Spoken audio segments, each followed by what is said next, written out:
सवाल है कि राम ने 40 kilometre per hour, 45 kilometre per hour और 60 किलोमीटर पर आवर की चाल से समान दूरी, देखो ये वर्ड जुड़ा होगा, इक्वल डिस्टेंस, समान दूरी तय की, पूरी यात्रा के दौरान उसकी एवरेज स्पीड क्या होगी, औसत चाल क्या होगी, बताइए। आप फॉर्मूला लगाना चाहो लगा दो, 3abc अपॉन ab, इन दोनों की मल्टीप्लाई, इन दोनों की मल्टीप्लाई और इन दोनों की मल्टीप्लाई। एलसीएम से अगर आप जाना चाहते हो, एलसीएम से कैसे जाएंगे जरा देखना कि भाई तीन समान दूरी है ना, तीनों की तीनों दूरी क्या है, समान। मैं मान लेता हूं कि पहली वाली चाल क्या है 40 की, दूसरी वाली क्या है 45 की, और तीसरी वाली चाल क्या है 60 की।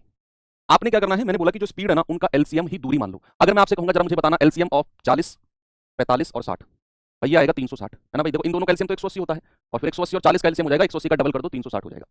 कितना होगा 360। अब आप क्या मानो कि भाई डिस्टेंस जो है ना वो 360 है, यहां भी, यहां भी और यहां भी, बस, और सवाल आपका खत्म, बिल्कुल खत्म सवाल।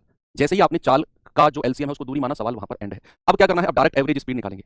एवरेज स्पीड का बेसिक डेफिनेशन क्या थी, कुल दूरी बटे कुल समय। कुल दूरी कितनी है 360 प्लस 360 प्लस 360, यानी कि 3 गुना 360। देखो भाई अगर मैं 6 प्लस 6 कहूं या फिर 2 गुना 6 कहूं, बात वही तो है, 6 आया 2 बार तो 2 गुना 6 कर दिया। मान लो मैं कह रहा हूं 8 प्लस 8 प्लस 8, तो ये क्या मैं इसको 3 गुना 8 कह सकता हूं। बात तो सही है कि नहीं, आपके बिल्कुल सही है। तो 360 प्लस 360 प्लस 360 यानी कि 3 गुना 360। अब निकालना है हमें समय। समय बराबर क्या होता है, दूरी बटे चाल। क्या होता है बच्चे, समय होता है दूरी बटे चाल। दूरी कितनी है 360, चाल कितनी है 40, तो जस्ट यहीं पे काटो, यहीं पे डिवाइड करना है। 4 नाम 36, 9 बार गया है, ये कितनी बार जाएगा 45 अट्ठे, 45 छिक्के 4 छिंग 24 ने 45 अट्ठे 4 अट्ठे 32 5 अट्ठे 40, यस 360 को 45 से डिवाइड करोगे तो 45 अट्ठे 360 होता है, और इससे डिवाइड करेंगे 6 छिंग 36, 6 आ गया। 36 दिया 108, 1080 बटे 23, तो 23 चौके 92, 4 से शुरुआत होनी चाहिए, यहां भी नहीं है, यहां भी नहीं है, यहां भी नहीं है, यहीं पे 46.96 किलोमीटर पर आवर। तो सिंपल, ठीक है।